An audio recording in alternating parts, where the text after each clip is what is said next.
Ladies and gentlemen, good afternoon from Jakarta. Welcome to FPCI GRIP's virtual public forum on Asia's contribution to the world towards reducing poverty and inequality. This public forum is brought to you by Foreign Policy Community of Indonesia and the National Graduate Institute for Policy Studies, or GRIPS, in Japan. The theme for today's public forum is very intriguing, which I believe the audience here are eager to learn more about.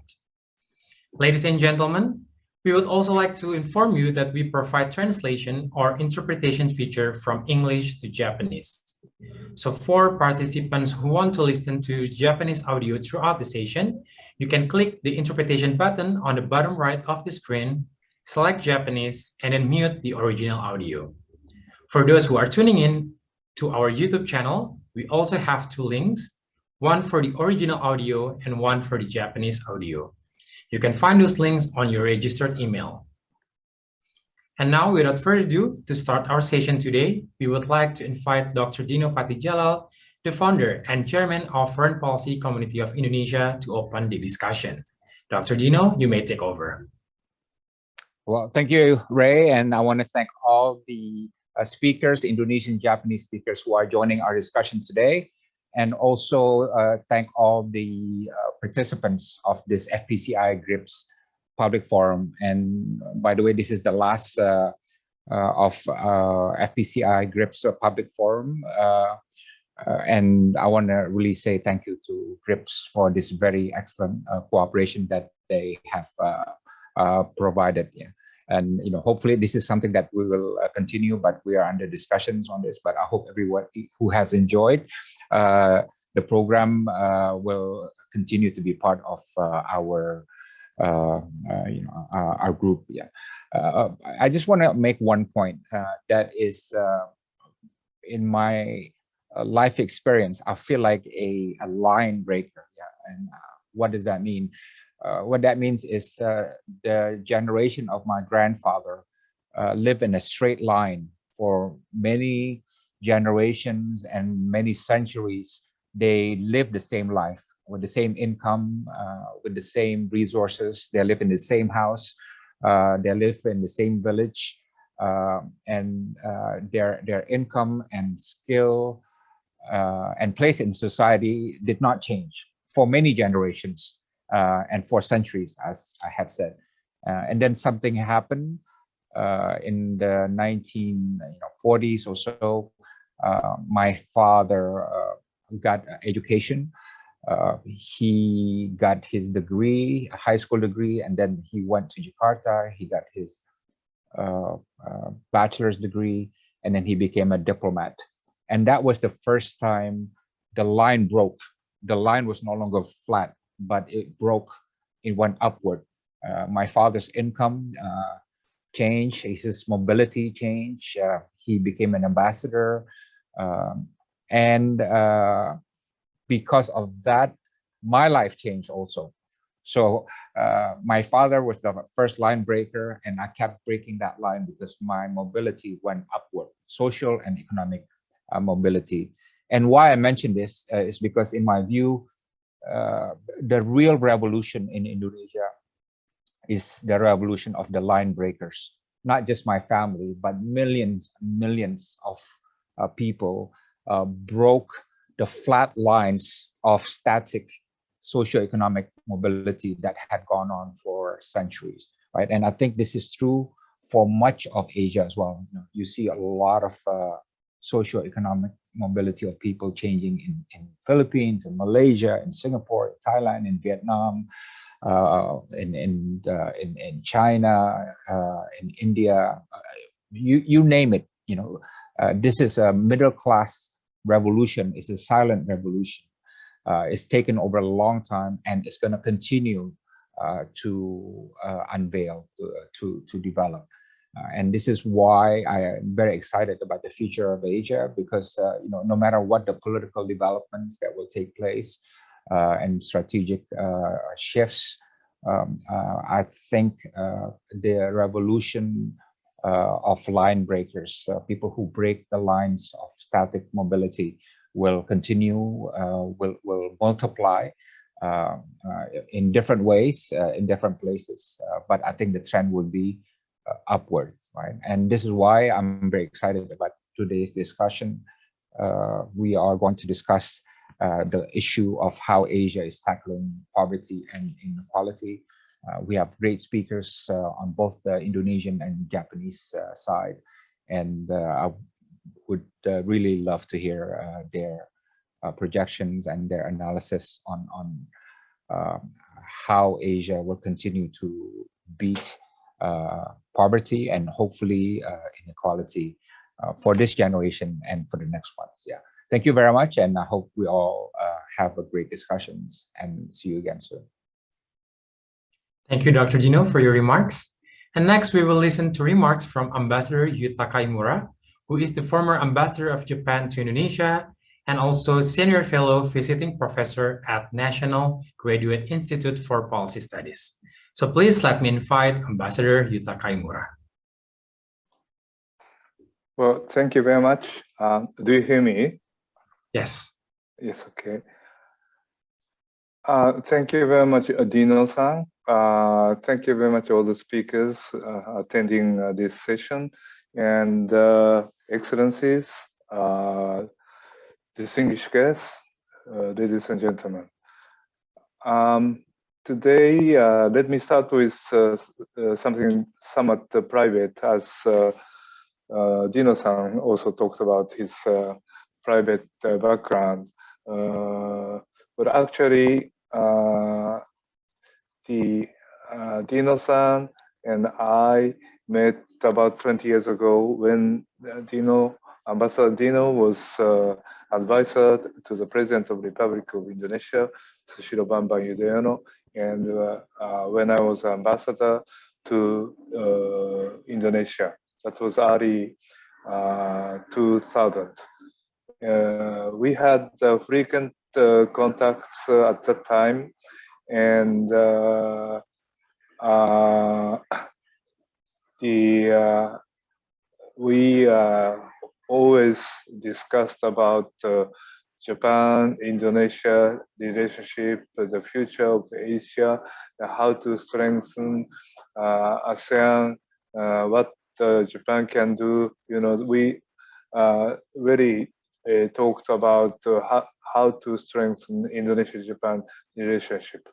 Actually, this bilateral relationship, one of the most important relationship contributing to the stability of stability and economic development of East Asia. As we work together, sharing the same objective, we quickly developed a personal friendship that has lasted even after my departure from Jakarta. I was transferred from Jakarta to Paris, where I stayed about four years. Now, nearly 20 years later, we have a chance to work together again, renewing our old friendship, but in a different way, meaning no longer as government officials, but as private citizens. This time, he's the chairman of FPCI, and I'm senior fellow at CRIPS Alliance.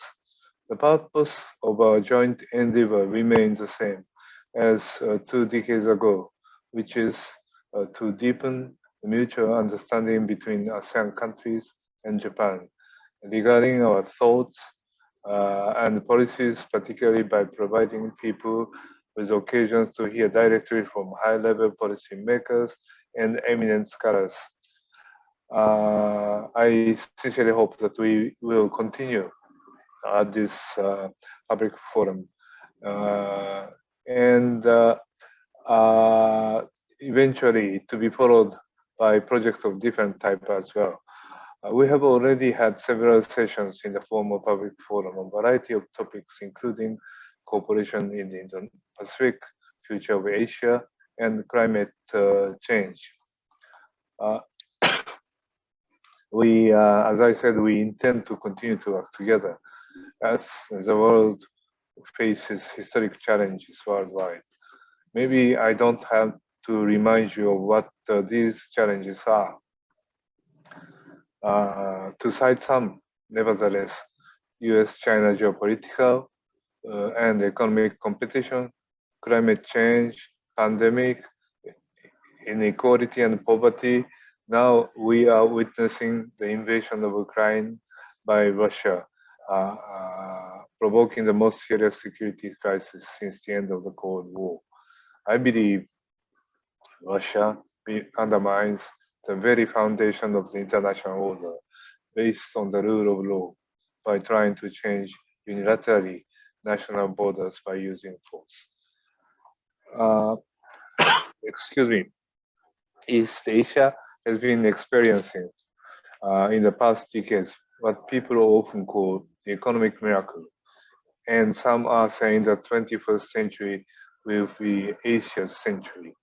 However, if we try to see the world as a whole, we will discover that the prevailing feeling is more on the side of pessimism, doubt, anxiety, and even fear. Violence, war, and poverty are everywhere. The current international situation indeed necessitates more intellectual exchanges to discuss what we should do in order to realize stability and safety, economic development, and improvement of people's welfare in general. It is indeed now high time for us, for those who live in Asia, to open our mind, to see more of what is happening in the world, and to think about what we can do for the others, mobilizing the knowledge and know-how that we have accumulated through our past experiences. We have to change our mindset from inward looking to outward looking. The topic of today's forum, Asia's contribution to the world toward reducing poverty and inequality, is in this sense most timely. I consider the topic is worthwhile discussing, particularly for ASEAN and Japan, to find out what we can do together. ASEAN is now one of the driving forces for the world economic growth, and some of its member states are already considered to be high and middle-income countries, while Asia's presence in the international efforts for reducing poverty and inequality in the developing world, I regret, remains to be improved. Now is the time to think about poorer countries which suffer seriously from poverty and inequality, particularly of the lower income countries, for example, in the Middle East and Africa. I remember that when I was special envoy of Japanese government for the Middle East about 10 years ago, together with His Excellency Martin Natalegawa, then Foreign Minister of Indonesia and friend of Ambassador Dino Patijalal, we took an initiative together for establishing what we call Conference on Cooperation among East Asian Countries for Palestinian Development, abbreviation of which is CPAT.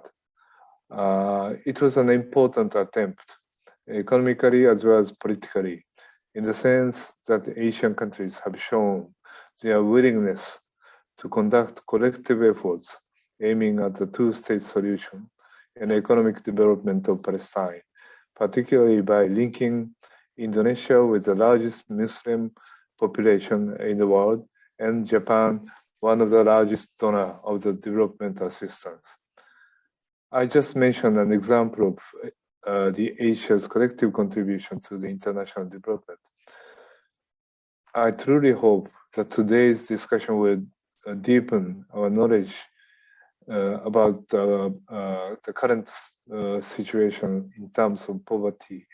And I wish you good discussion, contributing to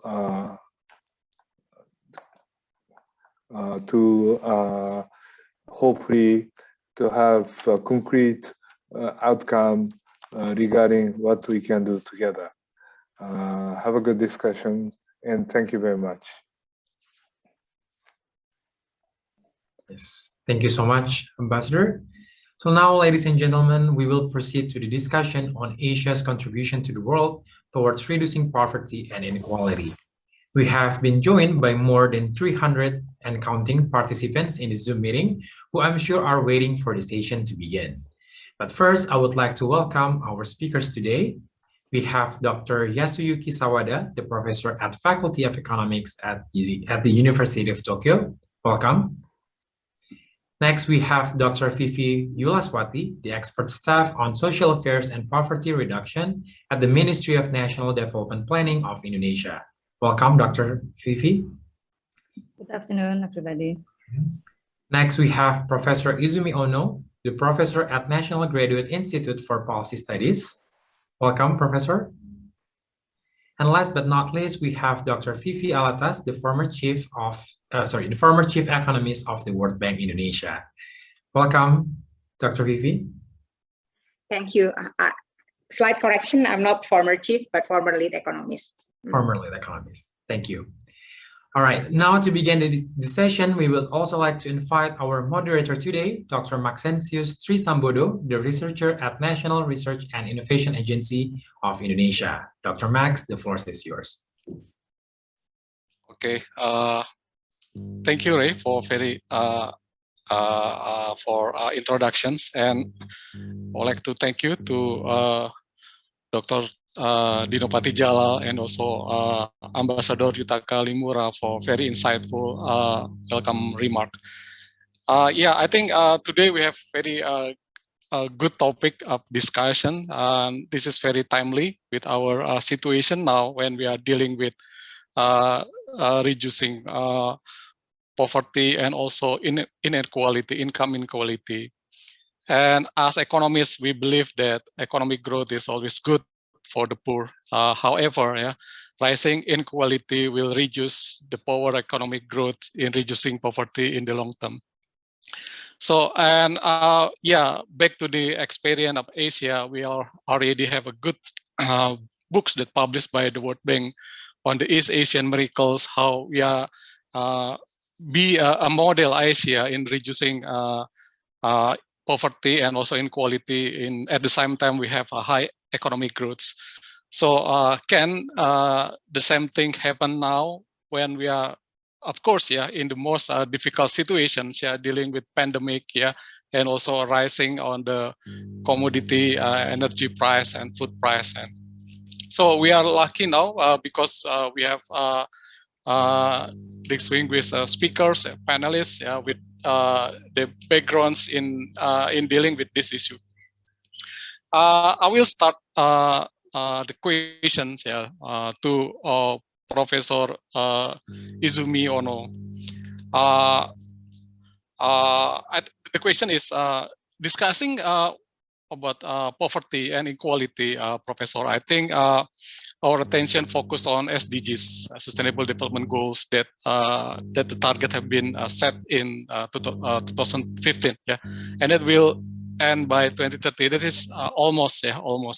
However, we are not in the good situation now. We have a challenging of rising food, energy price, and then we have also pandemic still here, and then also there is still a threat of war with Russia and Ukraine, and then the wake of demand. So complicated the situation. So considering the short time that we have, and then the challenge that we need to get in the next 10 years, how do you see? How optimistic your view, Professor, regarding can we reduce poverty and inequality in the coming decades?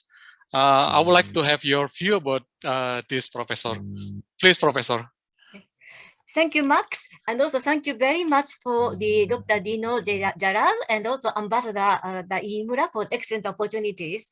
So, okay, let me start with the broad picture and talk about the COVID impact on SDG implementation.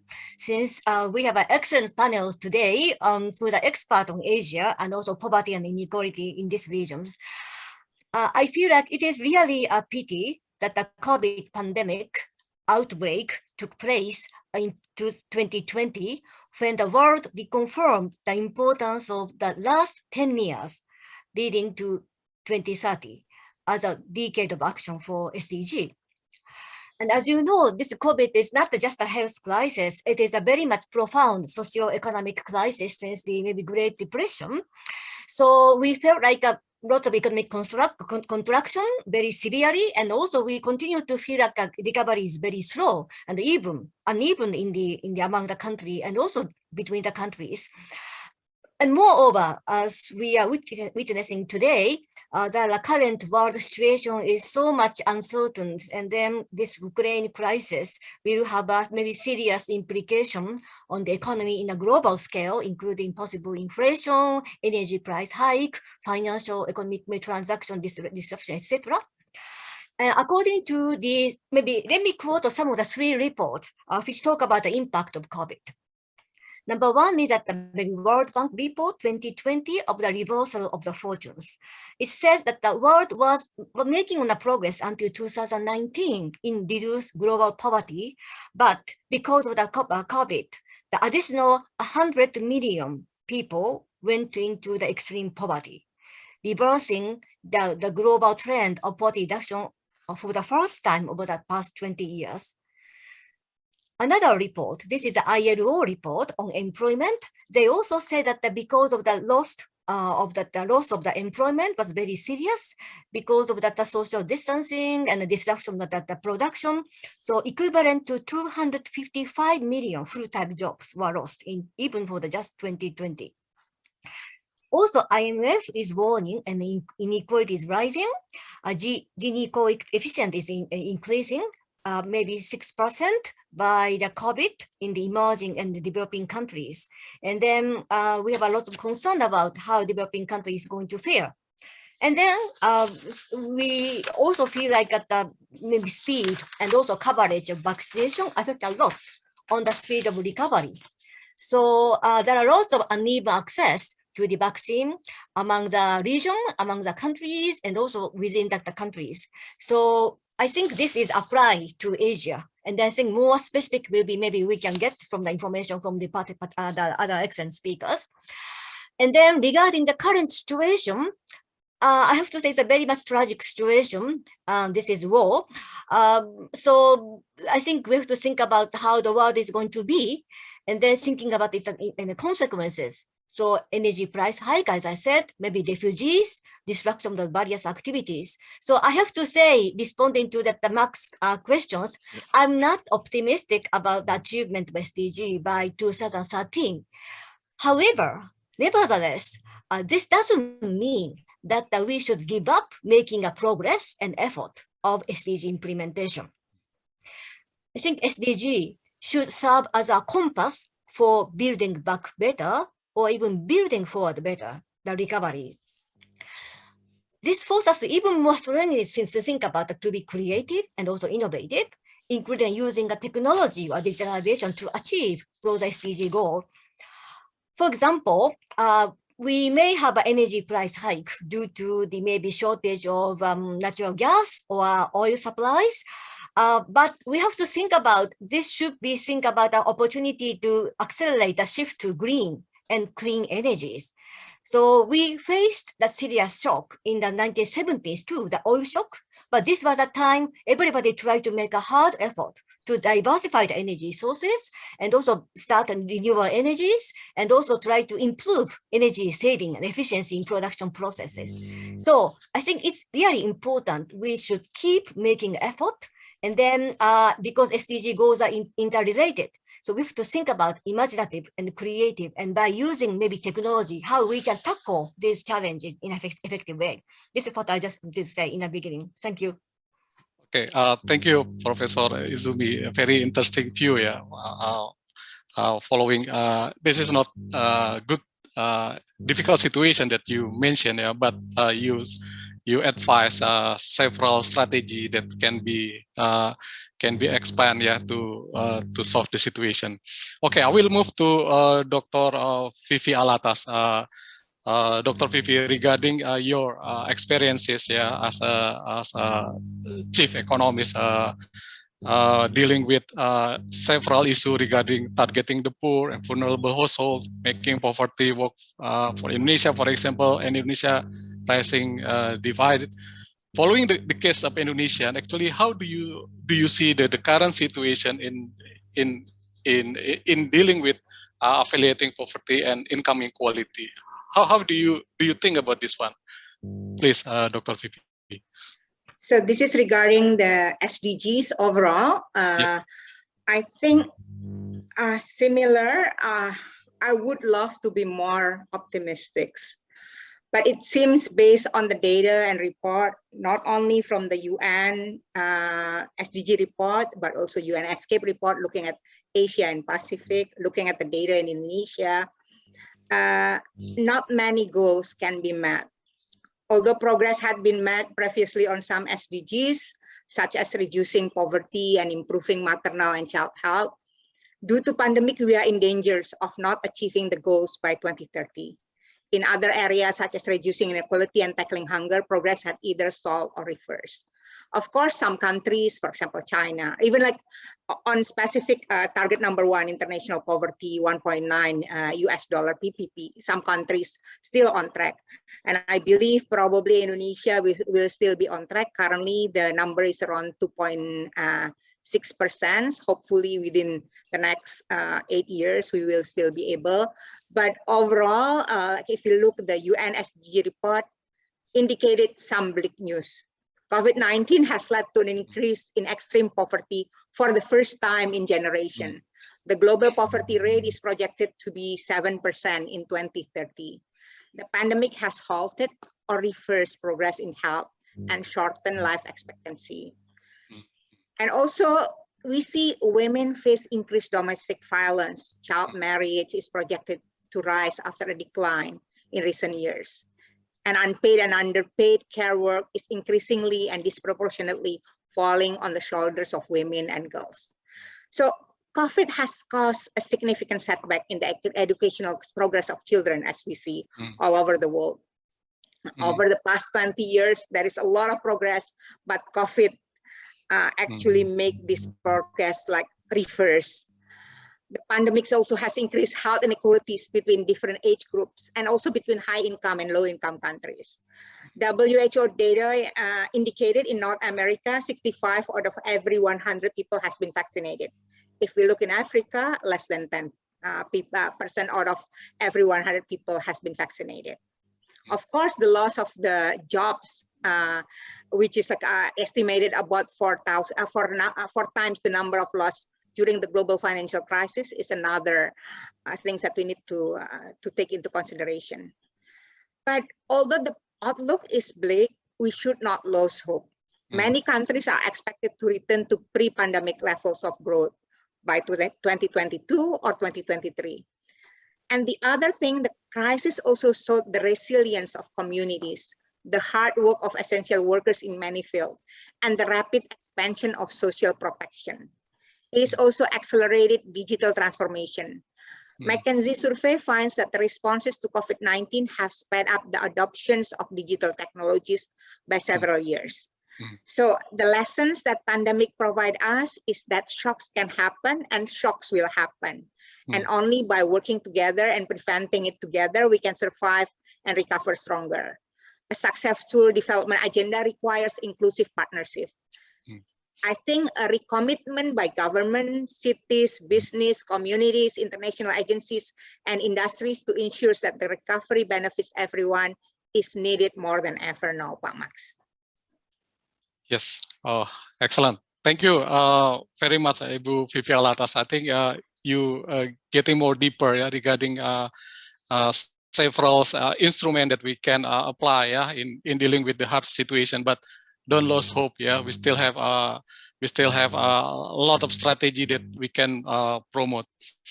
And then I would like to have a comment from Professor Yesu.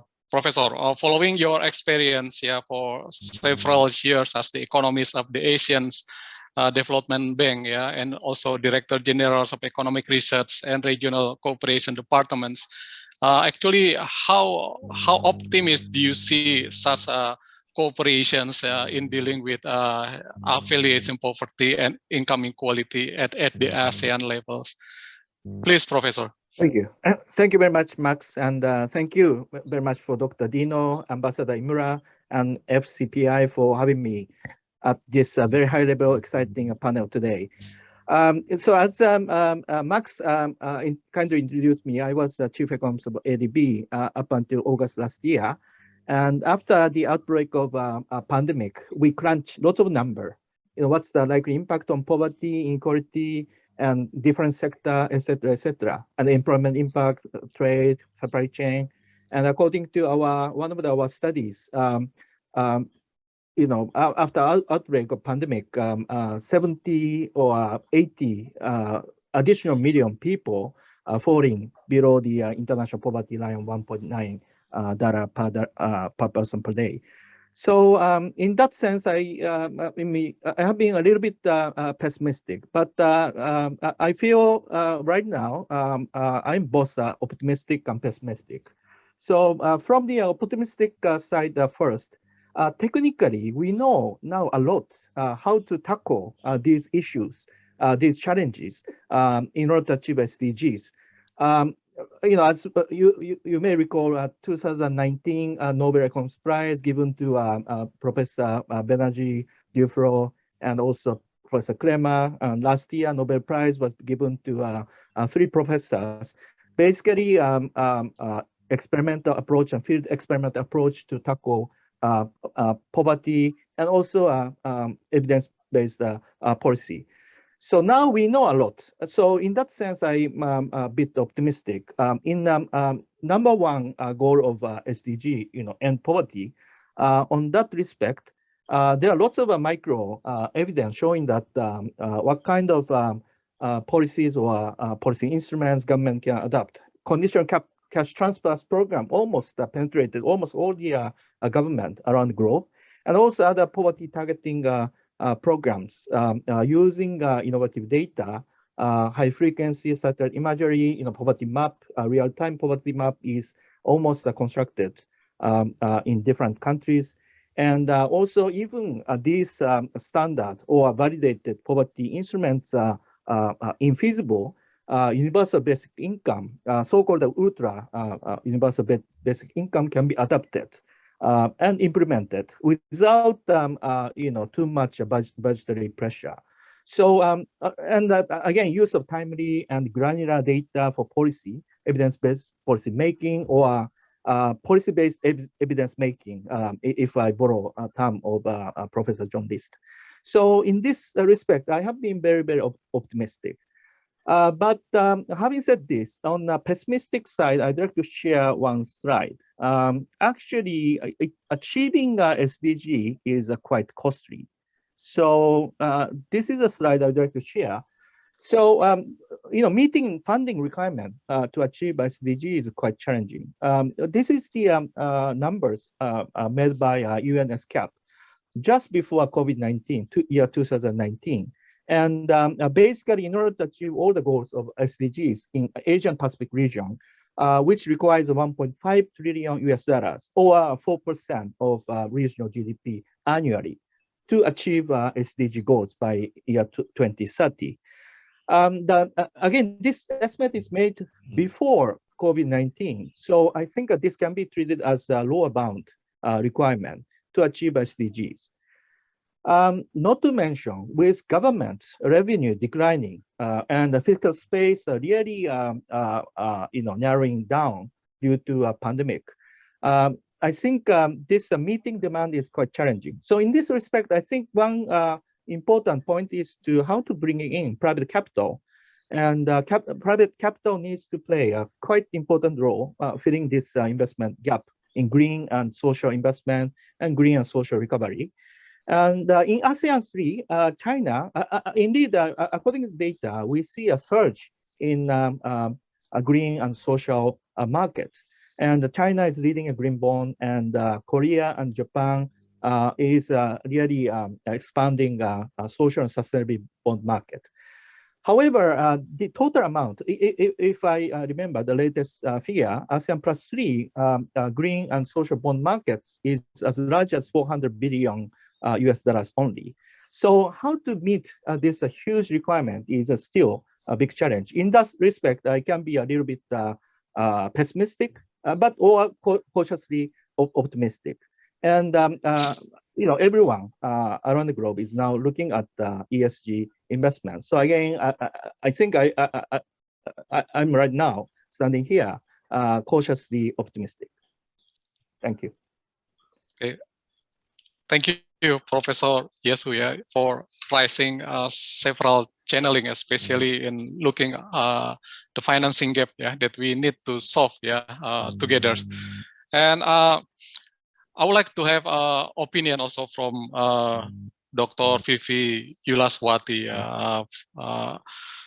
Based on your experiments, Dr. Vivi, in the Ministry of National Development Planning in Indonesia, I see that, Indonesia is still quite challenging in dealing with stagnation in declining poverty rate and also high inequality.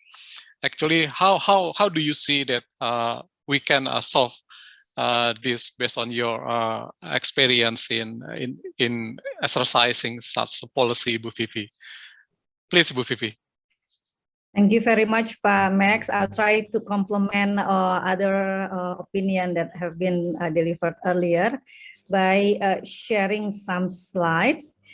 This is actually the progress of SDGs Indonesia's achievement between 2019 to 2020, which shows that only 6% out of 289 indicators of the SDGs that are improving.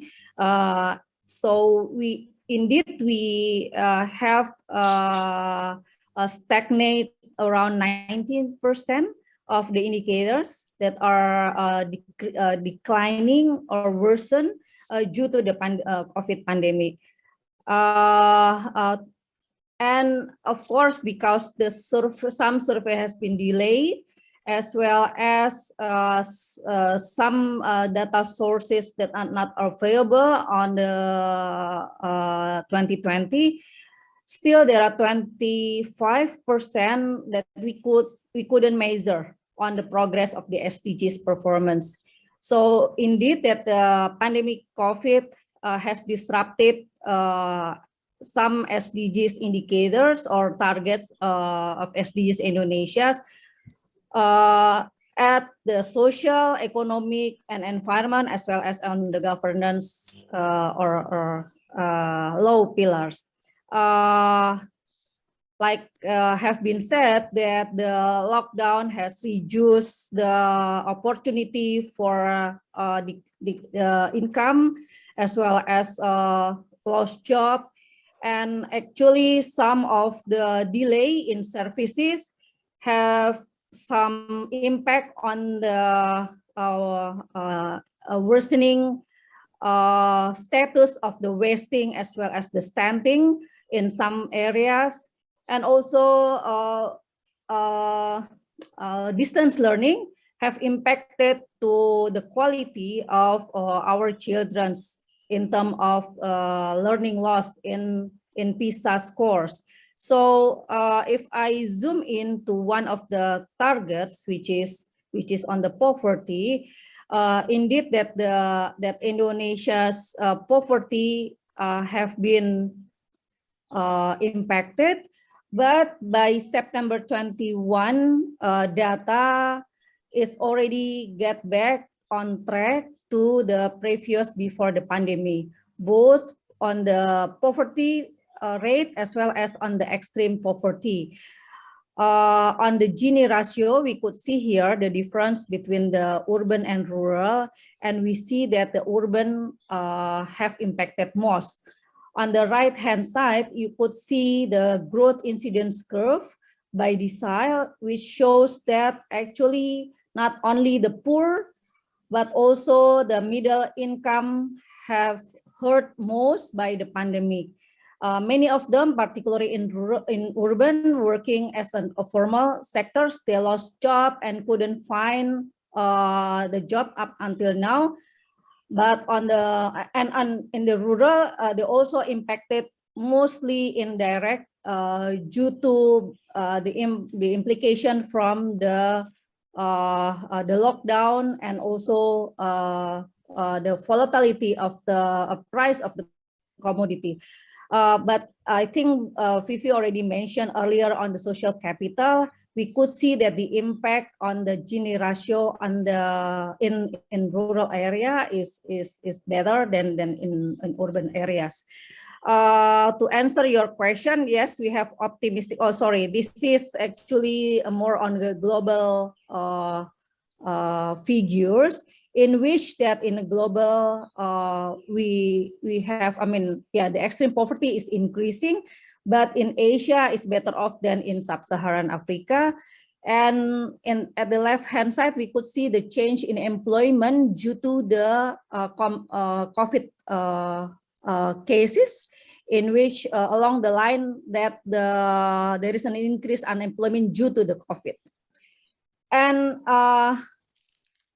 I'm optimistic that we are could get back on track in terms of reducing the poverty as well as in the extreme poverty, because Indonesia economies has already get back, despite that's not yet to the previous before the pandemic rate. I mean, before the rate before the pandemic. However, it's already increasing, and based on the Indonesia GDP per capita, we actually already re-entering the status as an upper middle income country. I'll stop here. Okay. Thank you, Dr. Vivi Laswati, for very insightful thoughts about the situation with your data. And looking at the sentiment from all the panelists seem quite positive here. I think that is good. However, I think we need to move quite fast, yeah, especially in providing good job, yeah, for majority of people that still work or a status as a poor or vulnerable, or even for aspiring middle class. I would like to have your comment, Dr. Vivi Alatas. Actually, how we can bring more worker can graduate from aspiring middle class, and then that is necessary for affiliating poverty and to be advanced country in the next 20 or 30 years. What do you think about this one, Dr. Vivi Alatas, please? Thank you, Max. The challenge is how to ensure that the aspiring middle class can climb the ladder. Lessons learned from Indonesia studies, for example, on aspiring middle class, identified three main differences between aspiring middle class and middle class. First, families in the middle class have the choice to get quality services. Aspiring middle class families tend to have no choice in getting better quality of services. Some middle class families choose to leave the public service system in order to live in housing compound or satellite cities that have separate service facilities for things like water, private schools, security systems, and others. Second, families in the middle class have the power to bounce back from the shocks, while aspiring middle class families often do not have the same opportunities. Third, the middle class family has the opportunity to adapt to the demands of an increasingly changing era. Unlike the aspiring middle class, the middle class family tends to have the opportunity to upskill and reskill. So there are three challenges that need to be addressed, and these challenges are actually linked to each other. And I believe the challenges are similar with other countries, not only Indonesia. Addressing these three challenges mentioned will require what I call a social contract between the government and citizen. In this social contract, the government should commit to provide quality public service delivery for all, effective social protection for all, and a comprehensive job strategy. In return, citizens should agree to pay taxes, be willing to upskill and reskilling, and be agents of change in their communities. Considering the time limit, I would like to elaborate more on the type of job strategy that is needed, which is like your main question. What kind of a job strategy? A job strategy with government coordinated process using stakeholder consultation to elaborate evidence-based policy action with the goal of creating more and better jobs. And this job strategy will need 5 key components that can help improving not only job quantity, but also job quality. The first component is getting the fundamental right to achieve macroeconomic stability. Only having macroeconomic stability, we can expect to have more jobs being created. Improving productivity is the second component to achieve long-run growth and ability to compete with others. The third component is bridging the skills gap to respond to market demands. The fourth component is protecting workers to raise well-being for all by designing labor regulation and social protection policies that accommodate all forms of work and protect all types of workers. And the last component is addressing excluded workers, especially women and youth. The biggest tickets to address inequality comes from women and youth. If this social contract can be established, we have higher hope to see more people becoming middle class from this aspiring middle class in any country. Okay, thank you so much, Dr. Vivi Alatas.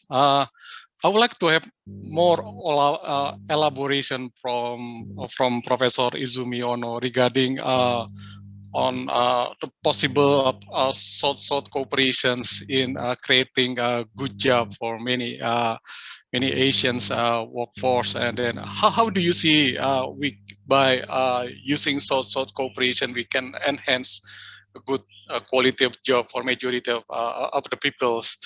Would you mind to have comment, Professor, please? Okay, thank you, Max, for your giving me opportunity again. Yeah, I feel like maybe in responding to your question of that, what kind of models, a partnership model would be useful. Just following up what Vivi Atlas said, that I would like to talk about the two things. First one is about the partnership with the business sector, which also has a kind of broader, maybe stakeholders partnership. The other is maybe South-South cooperation. Regarding that the partnership with a business, I think this is a very important the point or feature of SDG, because this is a major difference between SDG and MDG. MDG was much more ODA or aid basis, and from that the developing country, from that the relationship with the developed countries to the developing countries. But now I think business sector is brought in, and also business is a source of driving source of the growth, and also job creation, and also that the source of maybe the power of innovation. So how we can work with the business sector is a very important thing. And also when we think about that this kind of globalized activities, that the company's activity really encompass in many countries or many regions, and also different maybe stage of raw materials procurement, and also the production process, relationship with the consumers. So all these processes require careful attention to the social environmental the aspects, and also quality, and also attention to the people. So as I really agree that what Vivi said, that those kind of inclusive and sustainable supply chain or whole value chain would be very important. And here, I think business and activity is so important. So that the social contract, as she said, I really fully support about her point. Then I want to turn to the South-South cooperation, as I think that Max that asked. I feel like this is the area where Asia can make a significant contribution among our maybe region, and also to the other part of the world, because I think Asia is a country where that I think emerging that the donors are playing an increasingly important role. I think Ambassador Imura already talked about that Asia is a country area where that successfully at the middle income countries, upper middle income countries, even high income countries are appeared. So how can we cooperate with the outward looking the way? I think that is a very important point, because when I was studying, I was reading that the Muradals, that the Asian drama, which that the book which was published in 1968, that talked about the Asia is at the region for stagnation, no hope.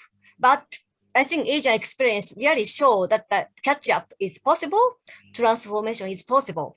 So I think here that the South-South cooperation with the key emerging donors playing an important role is very useful. And also, in fact, Indonesia is, I think, a good example. I think now you lead that the G20 presidency this year. And also, I think Indonesia has recently set up, I understand that the Indonesian Agency for International Development, and in, I think, 2019, October.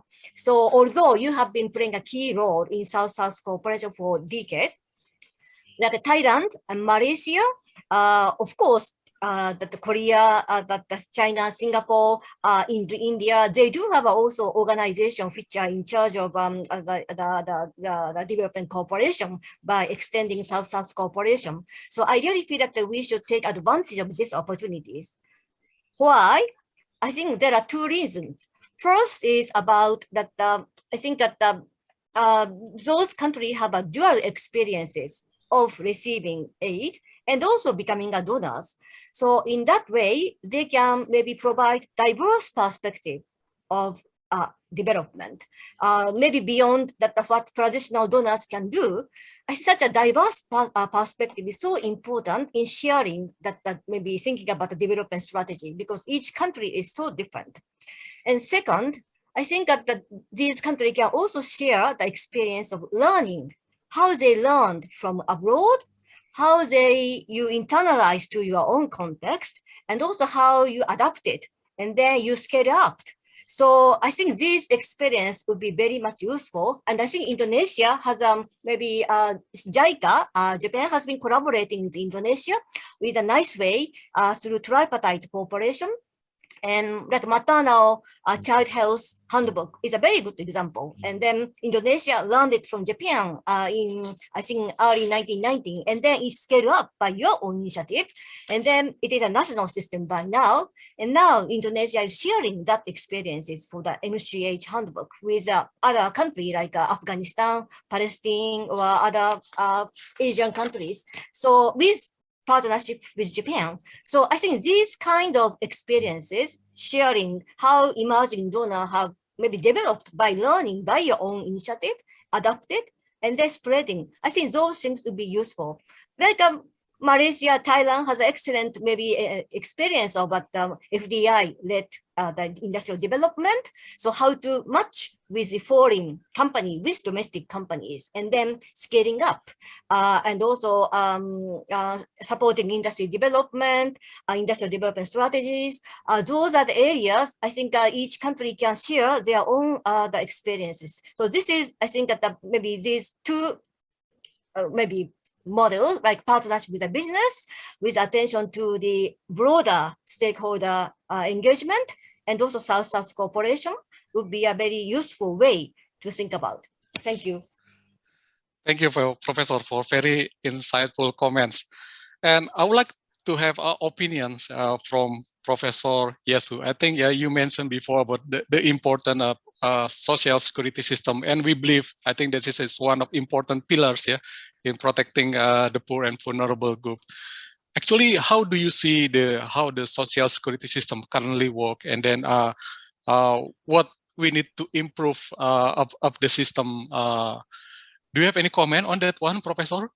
Quickly, I think, thank you, Max, for that question on social security system. I think ongoing COVID pandemic really uncovered the lack of resilience or vulnerability of health and social security system in many developing countries, including those in Asia. And particularly, I think COVID highlighted importance of universal health coverage, which Japan achieved 5 decades ago. And achieving, so providing, UHC is basically everyone can get access the quality health services they need without suffering from financial hardship. So that's medical services and access, universal access. And also we need old age insurance scheme, viable old age insurance scheme. So as for the UHC, really highlighted, COVID highlighted UHC is important. If we look around the globe, countries that made very, very strong commitments to UHC have been able to tackle better and better manage the health impact of the COVID pandemic. Japan, Korea, and also Israel. Those countries having a USC really relatively mildly, better manage the impact. So that's the number one. And in addition to this health services for everyone, young and children and middle age and old, I think robust old age insurance will be indispensable. Particularly right now, many low-income countries or middle-income countries in Asia still gain a lot from population bonus or population dividends. But soon, the speed of aging is really fast in Asia. For example, China is due to long continued one-child policy. Recently they changed, but because of this and rapid aging is ongoing, and these countries, I think, population bonus or population dividend will disappear soon. So building up a viable social security system is really indispensable. And one point I'd like to make is, unlike a developed country, many workers engaging in a self-employed work or informal sector. So that means the government cannot really capture pension payouts, payments from the salary from a formal sector company. And so that means really incentivizing and also facilitating pension system participation. I think that's really critical for many middle-income countries in Asia. And again, I think we can learn a lot from the rigorous academic research, nudging to facilitate pension participation and payment. There are lots of evidence accumulated.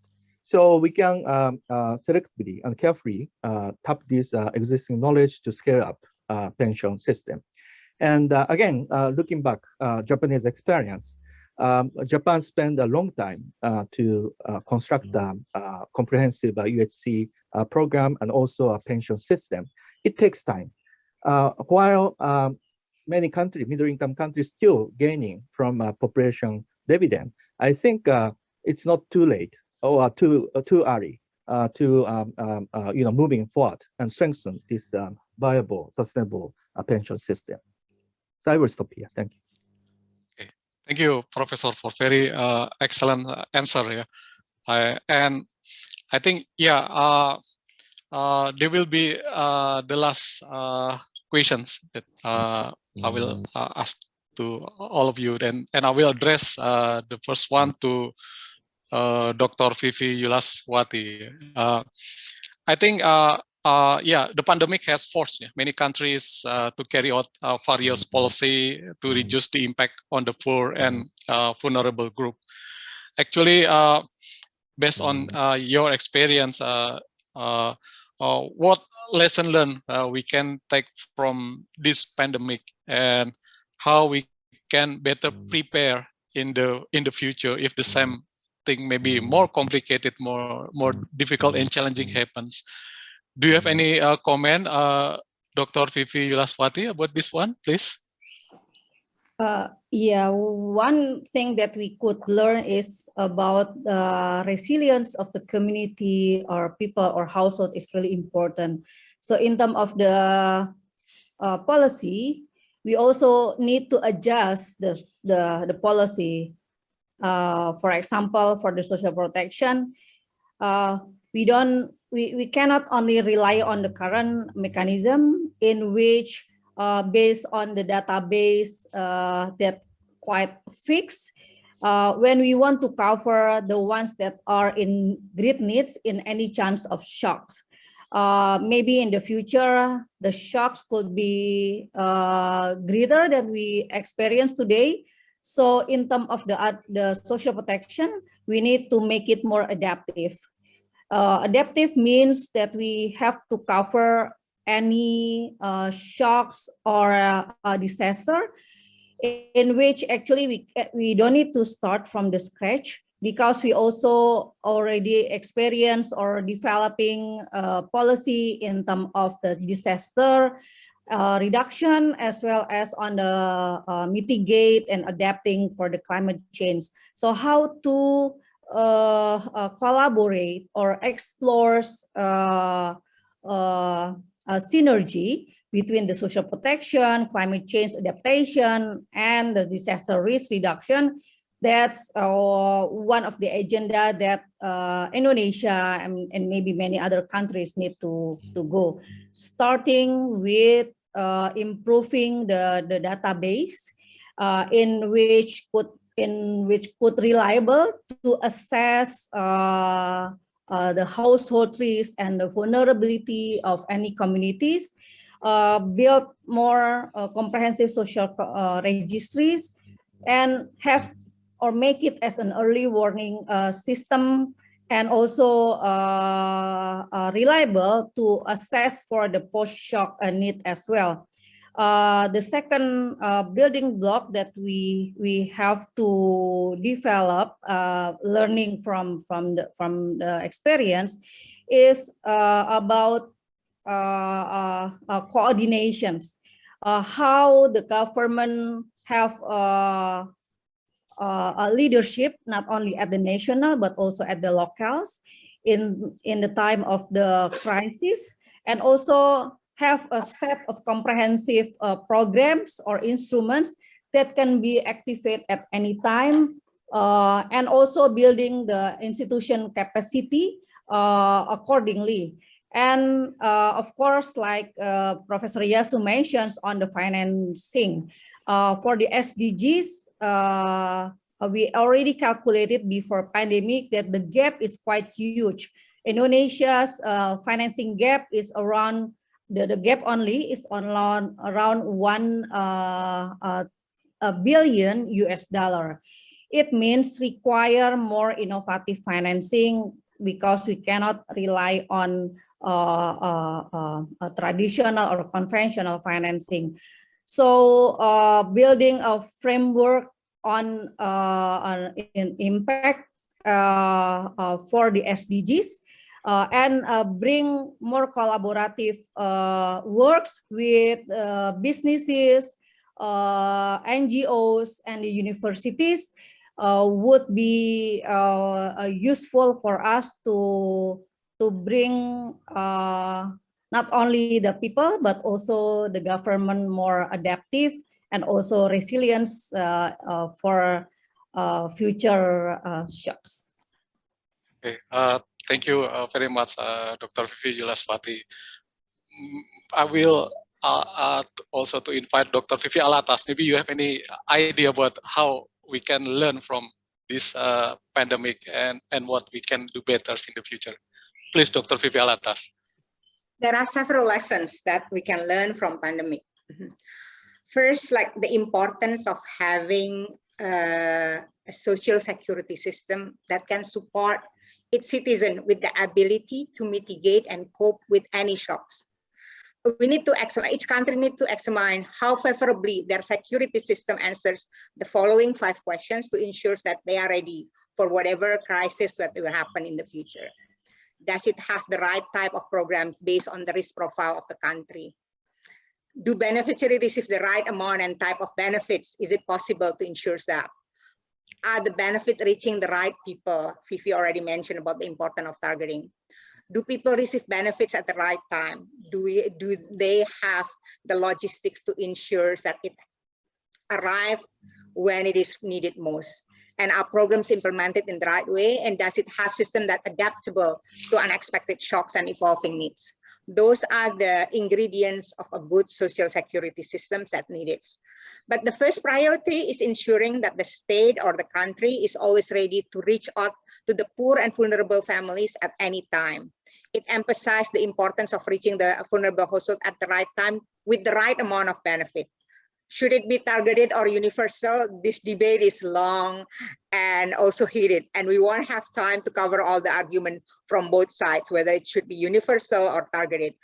I think the best middle solution is to set up a dynamic on-demand application system where vulnerable families can register anytime.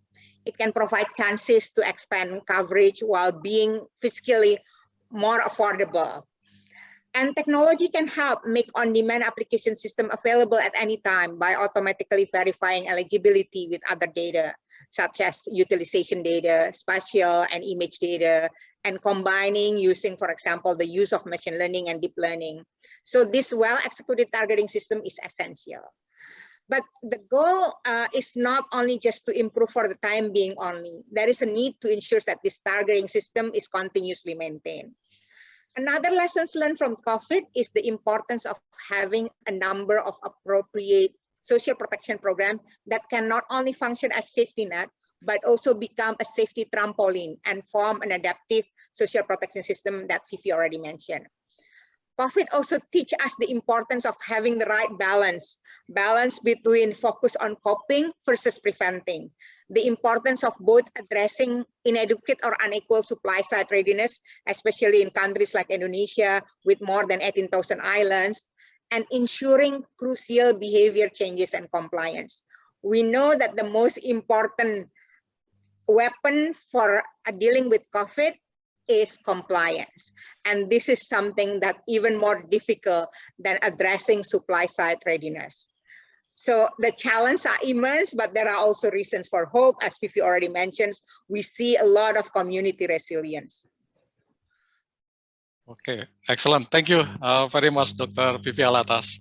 I think now we come from question from the audience. Yeah, this is grateful. We have a lot of response and comment from the audience. Thank you so much for your kind interest in our discussion today.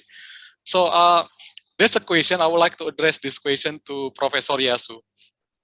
The question comes from Mahatma Yudhistira from Indonesia. I think he's student or maybe yes, student from Tsinghua University International Arbitration and Dispute Settlement Department. The question is as follows: RCEP lacks the potential to make the Asian Pacific regions into monolithic trading blocks.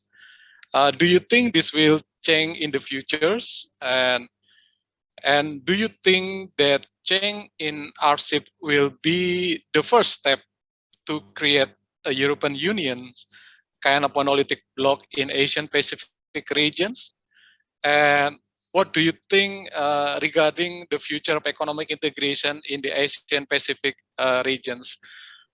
Hopefully you can address this question, Professor Yusuf, please. Yes. RCEP is, I think, a great achievement, covering 30% of global GDP and the same 30% of global population. So this is, in human history, this is the largest free trade agreement. But I think in long run, we should envision RCEP is a stepping stone towards the more global open economy. So I think RCEP should be treated as one step forward for more open and cooperative and peaceful global economy. So I think I'd like to point this.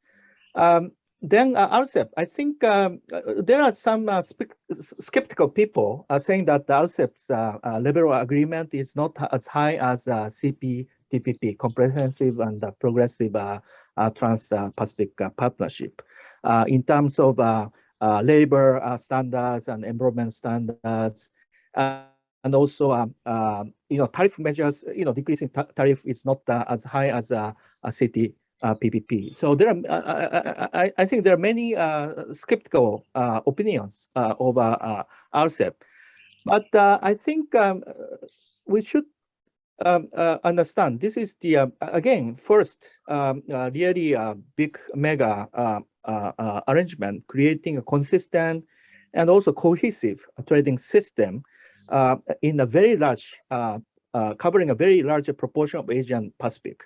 And particularly, this is the first one joined by China, Japan, and Korea. So I think that respect, this is really a great achievement. And another side is maybe level of labor standard or agreement is not as high as other alternative arrangement. But having this unified agreement in effect, actually this will incentivize each government to engage domestic policy reform. So I think a hidden agenda for RCEP is this will lead to more market-oriented, open economic system. I firmly believe, again, economic peace and prosperity is really foundation of the past 6 decades of Asian Pacific growth. And RCEP, I believe, this is one very significant step for this continued prosperity. Okay, thank you, Professor. Yeah, I think still quite challenging for us to be the engine of growth and try to be kind of the driver of reform in the domestic levels and also in creating jobs, better investment and so on. I think that we need that one for poverty alleviations. And then there is a question come from Prem Singh Gill from RSIS NTU Singapore, and I would like to ask Professor Izumi Uno to address this question. The question as follows. Due to the current ongoing Russia-Ukraine crisis and war, no doubt the poverty have spiked and the invasions is indeed an inequality by oligarch. Apart from declination of the economical implication, what are the other aspects that can be predicted while is an unexpected situation could occur, resulting to the Southeast Asians and other small states in Asia? And what could be done to ensure more substantial from leading to a worse crisis? Do you have any comment, Professor Izumi? Please. Yeah. Okay, thank you very much. This is a very important question, but very difficult to answer because still things are evolving. So I think that there was a question, in addition to those economic aspects, what are the other, maybe the possible factors which could affect that the world and also the Asian Pacific? This is my understanding. It's a bit difficult to say, but I feel like well, anyway, that the economic situation will become so much complicated. And then apart from that, for example, I think geopolitical, situation, how power balance is going to be, will really affect a lot. And then US role has been very important in this Indo-Pacific. At the same time, maybe right now, I think US have to pay great attention to the European situation, Ukraine, Russia crisis. And then European countries maybe for the time being have to maybe become very much inward oriented because that they are now receiving a lot of refugees from the Ukraine, and also they try to maybe exercise various instruments in coping with the sanction. Particularly, I think Germany, for example, they have a very strong kind of maybe energy relationship with the Russia, and then it has been also the engine of the growth in the continent, also continent. So I think those kind of maybe inward looking maybe situation may also have an implication of the how maybe Asian Pacific stability and peace could be further enhanced or maintained. So because anything may happen to Asia also, because that this maybe Russians aggression really show that I mean the force, the exercise of those forces. I think they really went beyond the red line, right? But maybe I think this is a very much serious situation. So I'm afraid that maybe stability of Asian Pacific and security, I think we really have to think about how we can really strengthen in the membership country in partnership with ourselves. So this is maybe one of the things which I really worried. At the same time, I feel like that the voice of the citizens and also maybe SNS, and we really kind of feels so sorry about what's going to happen, happening in Ukraine. At the same time, for example, President of Ukraine he's really risking his life. At the same time, try to really communicate directly with the people. And also many people through this SNS and try to share the information, what's going on, what are risks. So those military or security information is also being sharing. So maybe there is a possibility of that the new way of communicating and also maybe getting the kind of solidarity, in globally.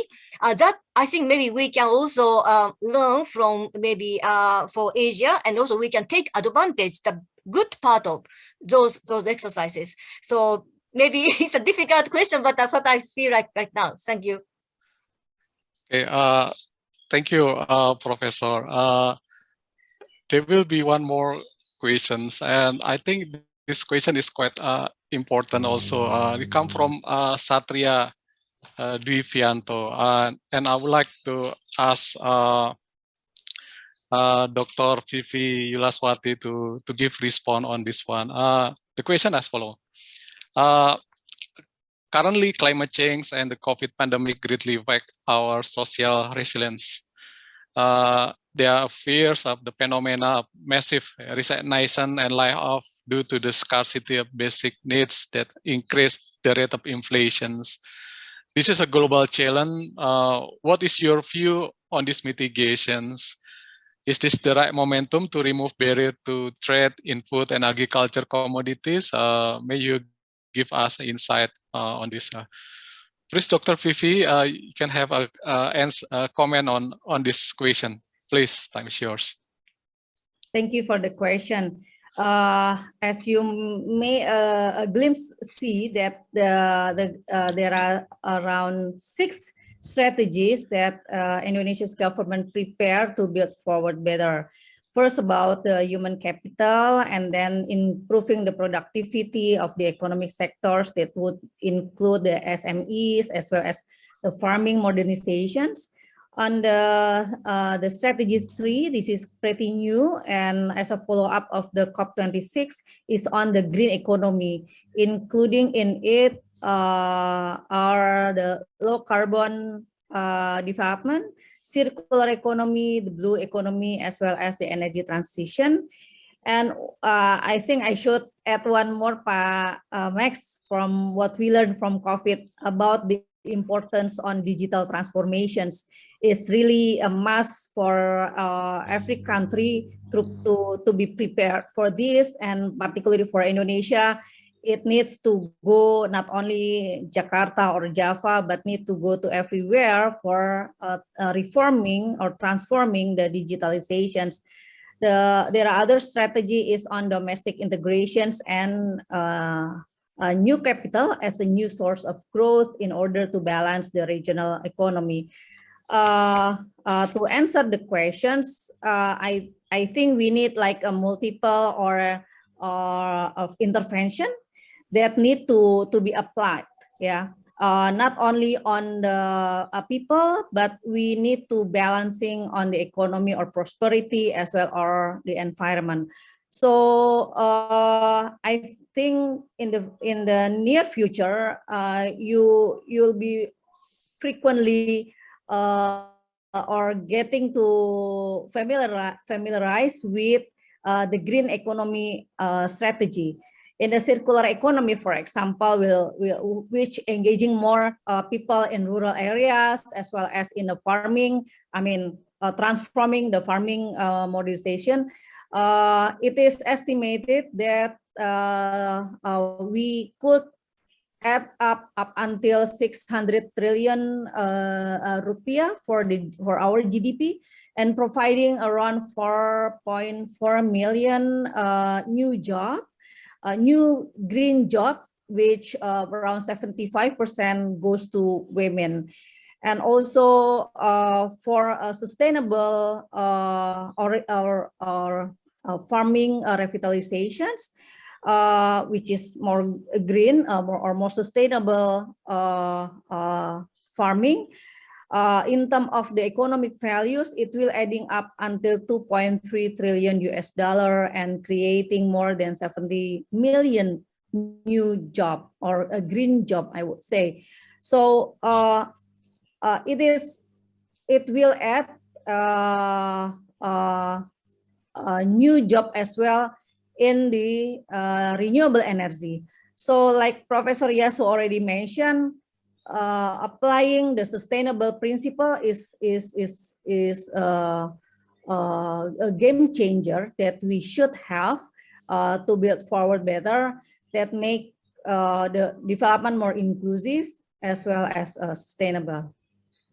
I don't know if it is answer exactly the questions, but in terms of strategy, I would say that balancing the people, planet, and prosperity would be one solution. Yes, thank you, Dr. Vivi Yulaspati. This is, I think, excellent answer. Yeah, I think that is the must, yeah, that we need to do, and I think you raise very important key aspect, yeah, for build back better, yeah, for the green economy, circular economy, and other elements. Yeah. Okay, we still have about 5 minutes, yeah, before we end the answer and question session. I think I would like to have a kind of final remark, yeah, from all the speakers, yeah, the excellent speaker today. Back to our theme on the Asia contributing to the world toward reducing poverty and inequality, and referring the comments, insight from other. I would like to invite kind of final remark, yeah. From first, I would like to give the opportunity to Dr. Vivi Alatas. What can we bring from our discussion this afternoon, Dr. Vivi? Can you give more summary or insight about what we have discussed so far? Please, Dr. Vivi Alatas. Yep. Thank you, Parmax. If we talk about COVID, and also we see a lot of challenge. Yes, the challenge are immense, but there are also reasons for hope.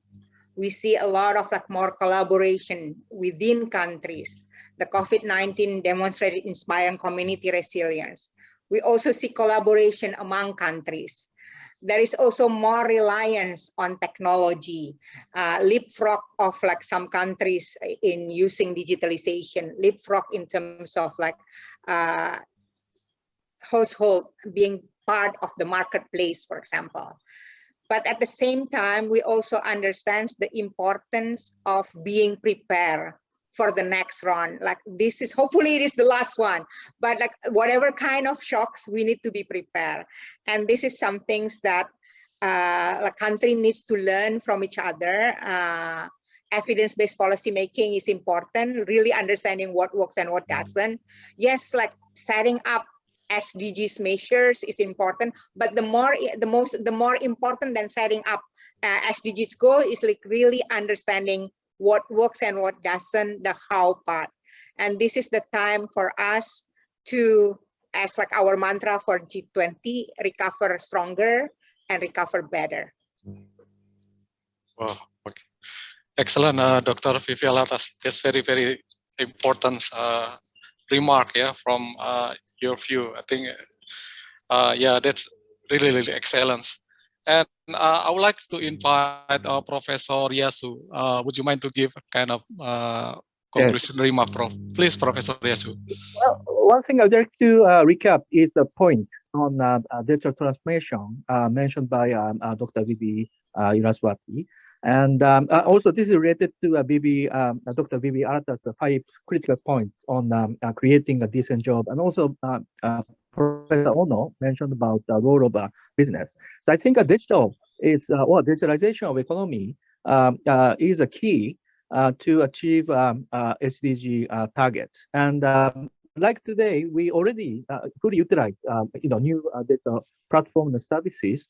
And but having said this, we know there is an issue about digital divide. Those are falling behind, and also especially in schools, school closure really propagated digital divide or inequality over the long run.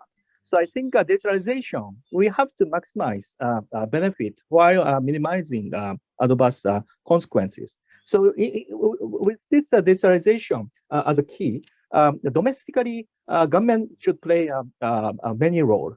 In order to do a transaction over the internet, you have to get access to affordable and accessible internet, and also you have to have digital skills, and you also need a financial settlements, digital financial settlement means, and also logistics to get actual goods delivered. And also, across the country, this is really a key area. Government, while setting a fair competition environment and ecosystem of a good regulatory framework, and also tackling the cyber security and privacy issue, really necessitates cross-border cooperation. And also, again, Dr. Vivi Iraswati mentioned about investment needs to achieve COVID-19. I think mobilizing domestic resources and strengthening tax capacity is really critical 5-6 years in all the country. And because during COVID, digital platformers gain a lot of profits. Why not collectively set up a proper framework to tax and also mobilizing these resources flowing into inclusive COVID-19 recovery? I think that's the key area. Forwards, Asia has been and will be contributing to a global economy if we draw this today's theme. And according to ADB research, 50% of global growth has been, and also in spite of this COVID pandemic, will be driven by Asian 50% of global economy. And a lot of Asia is shifting, not only factory producing different goods and gadgets, but also because of rising middle income class, marketplace Asia, that's really a big contribution to global economy. So I think all of this necessitates healthy and continued peace and tight regional cooperation integration. So I think after all, again, I think I have been optimistic, but in a cautious manner. Thank you. Thank you very much, Professor. Very excellent comments. And then I would like to invite Dr. Vivi Iraswati to give your final remark. Please, Dr. Vivi. Thanks, Pak Max. First, I think Asia should be a major engine for sustainable global recovery because regionally, Asia has better economic performance than other after the COVID. And we also share the same characteristics by having a strong social capital and also culture. In this regard, I think we need to build a stronger cooperation or partnership in order to accelerate the SDGs achievement. We are already in a decade of action, actually not or less than a decade, only 8 years left. So collaborations, detailing on the localizing the SDGs is really a key to accelerate the achievement of the SDGs in the region. So not only ensuring the poor to have continuous improvement, but also we have to aware that a big number of our vulnerable groups in the middle class, in which still have vulnerable to be going down back to the poverty again. Lastly is about how to improve the quality of life. Like I mentioned, technology would be a driving factor. So this is also part of the aspect that we need. We have to improve our collaborations among Asians, among universities, among stakeholders, in order to ensuring no one left behind in Asia. Thank you. Thank you, Dr. Vivi. And last but not least, I would like to invite Professor Izumi Uno to give conclusion remark. Please, Professor. Thank you very much. I really learned a lot from all the speakers. It's a very stimulating session.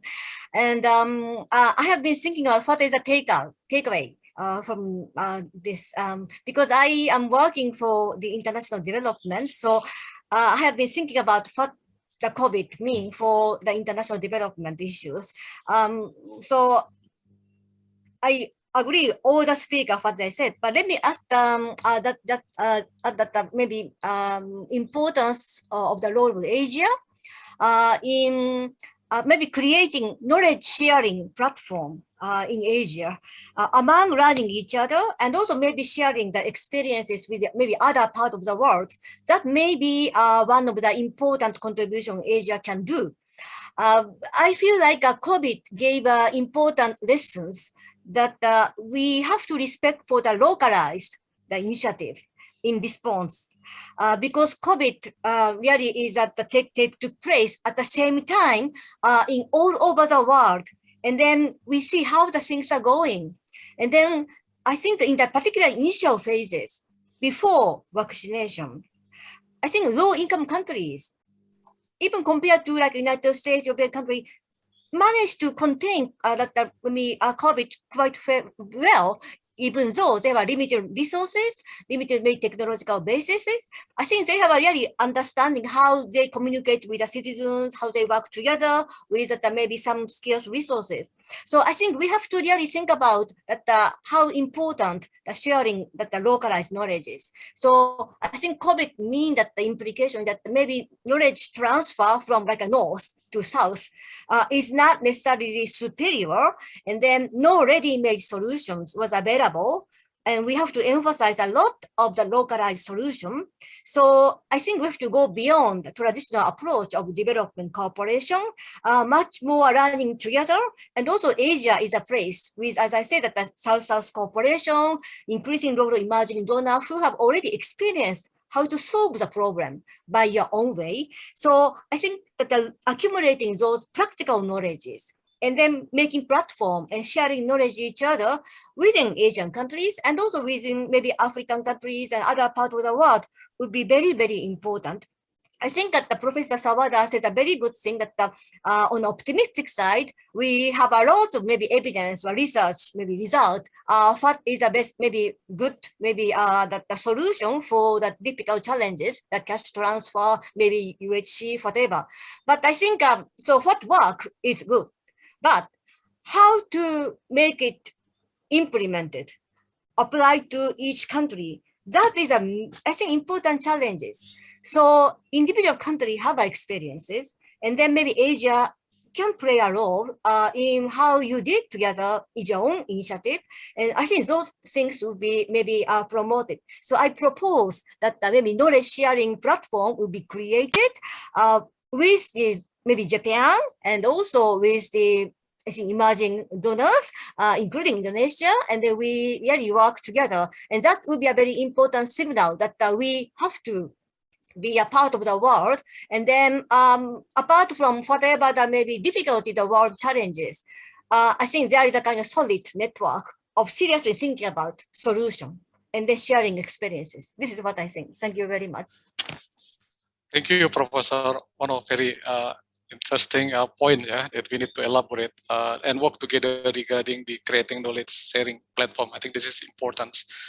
I think we have very good discussions from the experts, and we learned a lot from Professor Yasuki Sawada, from Dr. Vivi Yulaswati, from Professor Izumi Ono, and then from Dr. Vivi Alatas. I think we really thank to all of you in sharing knowledge, in sharing experience to all of us. And I'm sorry if maybe not all the question I can raise in this discussion. Maybe in the next time we can do better. So yeah, I think I will again thank you so much. Very excellent presentation, and I learned a lot from all of you. And then I would like to pass this session to Mr. Ray, please, Mr. Ray. Thank you so much to all of you. Thank you. Yeah. Thank you so much, Dr. Max, for moderating the sessions. That was a very fruitful and also insightful discussions. We would also like to once again thank you to Dr. Yayasuki Sawada, Professor Fifi Yulaswati, Professor Izumi Ono, and also Dr. Fifi Alatas for the insightful and also your remarks during these discussions. Ladies and gentlemen, we have over 300 participants tuning into our discussion from both Zoom and also our YouTube channel. There have been a lot of interesting questions coming from the audience, as we can see from the chat box, the Zoom chat box, and I'm sure the audience found the sessions to be informative, so we would like to thank all the participants who are here with us today. For everyone's information, today's event will be available for rewatch on FPCI's official YouTube channel at Secretariat FPCI. That was all for our public forum today. You can follow us on our social media handles for more information about our activities, events, and also programs via Instagram and Twitter at FPC Indo. Once again, you can follow us at FPC Indo on Twitter and also on Instagram. Once again, thank you everyone for tuning in to the session, and I hope you are doing well and healthy. See you and take care of yourself.